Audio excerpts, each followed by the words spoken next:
Bonjour à vous, c'est Singe Psychotique qui vous parle, je vous souhaite la bienvenue dans cette deuxième vidéo où je ferai la critique d'une série télévisée. Car oui, aujourd'hui, nous allons entrer dans un monde où règne la traîtrise, le vice et la violence. Je vais bien sûr parler de Game of Thrones, la série d'Heroic Fantasy d'HBO adaptée des romans de George R.R. Martin. À l'heure où je vous parle, cette série télé comporte 3 saisons. La saison 1 adaptant le tome 1 des intégrales des romans, la saison 2, le deuxième tome, et la saison 3, une partie du troisième tome, car le tome 3 est beaucoup trop dense pour être adapté en une saison de 10 épisodes de 50 minutes. Il faut savoir qu'à l'heure où je parle également, la saison 3 n'a pas encore été diffusée en France, mais j'ai pu la visionner en VostFR, donc je pourrais exprimer mon avis sur les 3 saisons. Avant d'exposer mon point de vue sur Game of Thrones, je tiens à vous prévenir qu'il y aura des spoilers, alors si vous comptez regarder ou lire cette histoire passionnante, je vous conseille de couper immédiatement cette vidéo. Donc, que dire sur cette magnifique série qu'est le Trône de Fer? Je vais avoir du mal à trouver des points négatifs sur cette série, parce que, bon, j'ai vraiment bien aimé cette série. C'est vraiment, à mon sens, l'une des meilleures séries qui est actuellement sur le marché. Et je trouve qu'il n'y a pas grand chose à dire, à reprocher à cette série, elle s'assume pleinement. Déjà, c'est une bonne adaptation. J'ai lu les 3 premiers romans, donc les 3 premiers intégrales, et je peux vous dire que c'est une très bonne adaptation. La série respecte totalement ses romans, et fait quand même bien sûr a fait quand même des choix d'adaptation sur ces romans, mais ça ne bouleverse pas l'histoire. Donc finalement on peut très bien regarder seulement la série télé et tout connaître du Trône de Fer, de l'univers, des personnages, tout ça. Et ce qui est aussi d'intéressant dans cette série, en fait, c'est aussi la narration. Dans les romans, la narration est en fait découpée en segments. Chaque segment représente un point de vue du personnage, donc il n'y a pas de chapitre. Quand on arrive à un chapitre, on a le nom du personnage, donc par exemple, on va avoir un chapitre sur le point de vue de Jaime Lannister, un autre chapitre sur Jon Snow, sur Ned Stark aussi, paix à son âme. Et en fait, ce qu'il y a vraiment d'intéressant, c'est que on est plongé un petit peu dans la psychologie de chaque personnage grâce à cette méthode de narration. Et dans la série télé, eh bien, ce point c'est respecté, puisque à chaque fois on nous présente différents points de vue. Dans chaque épisode, on passe d'un point de vue à un autre, on voit tous les événements qui se passent, par exemple les événements au nord du mur, puis après on passe aux événements qui se passent à Port-Réal, puis à Kars, ou je ne sais où encore dans le monde. Et ça, c'est vraiment un très bon, une très bonne chose, puisque finalement ça permet d'avoir un aperçu global de l'univers, et finalement ça rend l'histoire vraiment très riche. Alors encore un autre point positif que j'aimerais dire, c'est la performance des acteurs. Les acteurs dans cette série télé sont juste incroyables. Je trouve franchement, ils habitent leur personnage. Il y a certains personnages, on ne voit pas un autre acteur le jouer. Je pense notamment à Tyrion Lannister ou à Jaime Lannister, à Arya, au limier, enfin... Vraiment, tous les acteurs sont bons, même les acteurs secondaires, même les acteurs qui ne font qu'une apparition brève, eh bien, ils jouent tous bien. Je trouve que on est vraiment transporté dans l'univers, dans l'univers du Trône de Fer, grâce à justement à cette performance d'acteurs, ça y joue beaucoup. Ensuite, il y a un parti pris vraiment intéressant dans cette série, franchement, je trouve ça vraiment excellent, c'est que la série et le roman, oui, ont pris parti de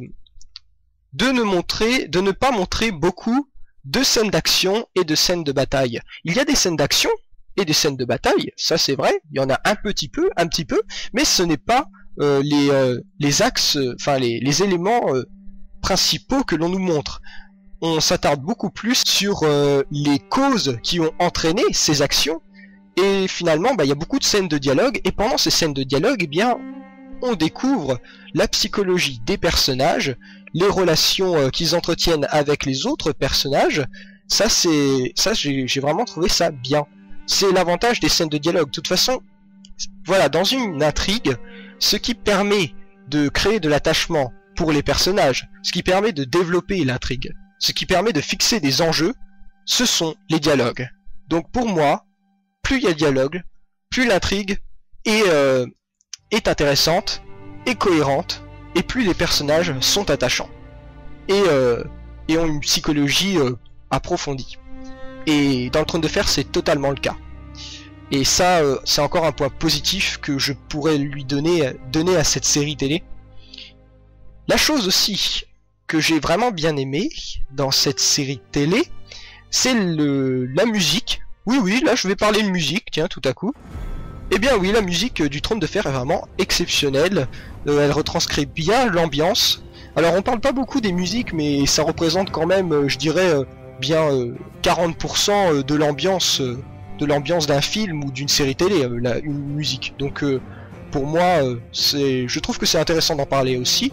Une très bonne musique, voilà, le générique est devenu culte, la soundtrack est exceptionnelle, enfin voilà. Je n'ai pas grand chose à dire là-dessus.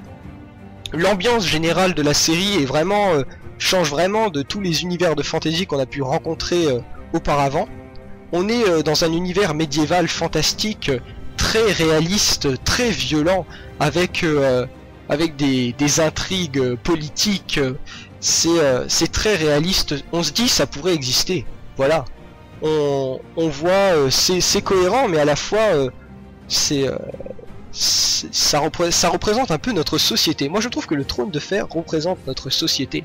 C'est une série et une série de livres qui traite un petit peu de la folie des hommes, de leurs vices, de leurs faiblesses. Et ça c'est aussi un truc que j'ai vraiment bien aimé, c'est qu'il n'y a pas de personnage parfait. Tous les personnages ne sont pas irréprochables. Ils ont tous une faiblesse, ils ont tous une part d'ombre, et ça, j'ai vraiment trouvé ça excellent. Donc toujours pour parler des personnages, il y a aussi un truc que j'ai vraiment adoré, c'est le fait qu'il n'y a pas vraiment de notion de bien ou de mal dans le Trône de Fer.